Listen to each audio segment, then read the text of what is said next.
Norv and Devin both said the long game will come. They're just waiting for everything to click. It'll be there. Relax. Is there something in particular that you can reveal that you're waiting for it to click in order for it to be there? No, I think it's really just about the opportunities as we continue to go forward with this offense. I mean, again, you know, as I said yesterday, I mean, we are 3-2. We have won 3 games doing the things that we've done. But I just, again, think it's a matter of time. And we have the long routes, you know, being run. Just the quarterback makes decisions on what he wants to do. So I think that's really just the point that everybody has to understand is that they're coming. It's all part of the offense. The past couple of games, Josh Hawkins has been active over Cornelder.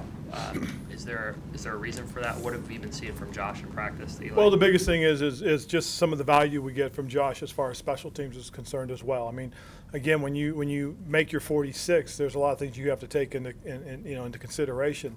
And a guy with Josh's ability as far as special teams is concerned, you know, there's a lot of guys that you could have up. But the thing that I always fall back to is what's their special teams value as well. You know, it's kind of in a way position flexibility. You know, not only is he a corner, but he's definitely a special teams ace. You know, you'd consider him probably one of your top 2 or 3 guys. So you have to take those into consideration when you're putting the 46 together. What factors go into establishing the run consistently, both up front and with Christian?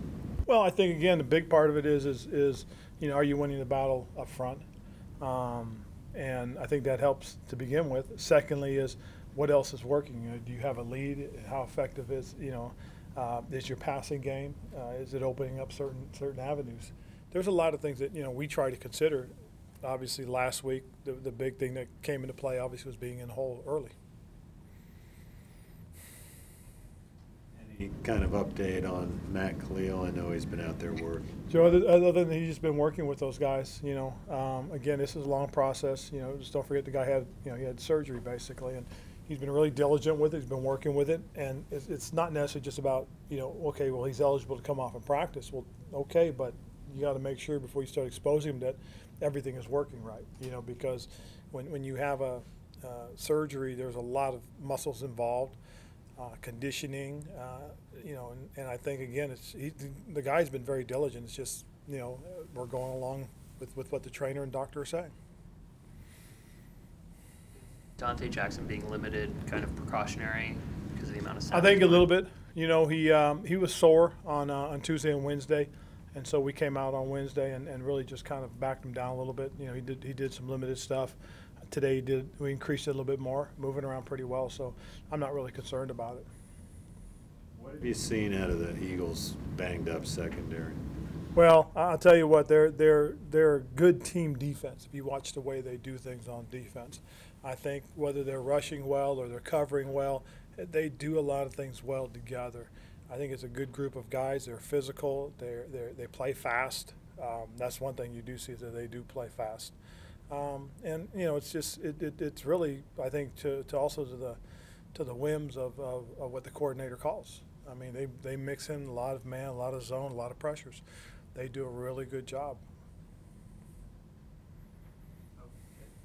When it comes to the pass play, the downfield stuff, is it a situation where with this offense that once it happens, it could come in bunches and once everybody gets on that page? Well, I think so, but again, when you've had success with certain things, certain elements of the game are working well. I mean, sometimes I don't see the need for it. Again, we have missed some throws. We've overthrown, we dropped one, so it's just a matter of time. Hey, you think, Ron? I see his question, or he's limited last couple of days. Is he okay? Well, again, yesterday he pretty much had, I don't want to really call it but it's really the new normal for him. It's not about the injury as much as it's just about the maintenance, making sure he's ready to roll. Ron, I'm not sure how much you might be able to expand on this, but we also talked a little bit with Doug Peterson and with Torrey about the advantage sometimes of drawing the pass interference call on a deep shot downfield. I guess what would you evaluate in terms of that, in terms of you guys' usage of that, and if that's something that you feel can also be effective for you? Well, it can be effective, most certainly, but at the same time, you know, the referees have got to call it. I mean, you can send a guy deep all you want, but, you know, now it's how it's interpreted more than it is anything else. Kind of lowers it's already it's like less than 35% success rate, even in the best 10 across the league, that the pass connects, but also that kind of seems to trim it because it's based on subjective opinion, a subjective call. Correct. I mean, a lot of things are subjective in terms of the rules, but at the end of the day, you know, if you don't throw them, you'll never know. How have you seen Taylor develop over these first 5 games of the season?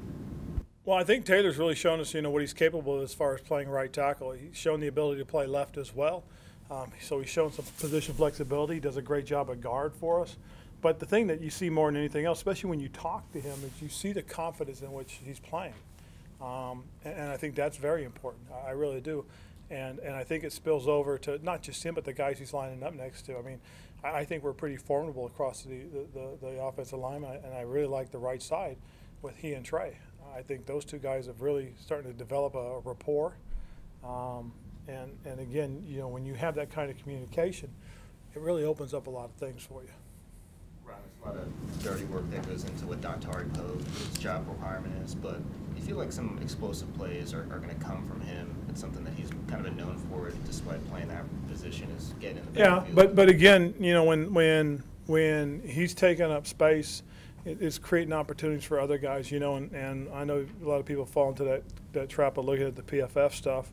But, you know, KK is rated as one of the top guys, and I think a lot of it has to do with who you play with, you know, and I think that's important. Will his opportunities come? I believe so. I really do. I just think the guy's too good a football player. But, again, you know, he's constantly being doubled. He's the guy, I think, because he's predominantly in the nose position. Ron, I'm sorry if you were asked about this yesterday, but just any thoughts on Derek Anderson getting back in the league? It's cool. It is, you know.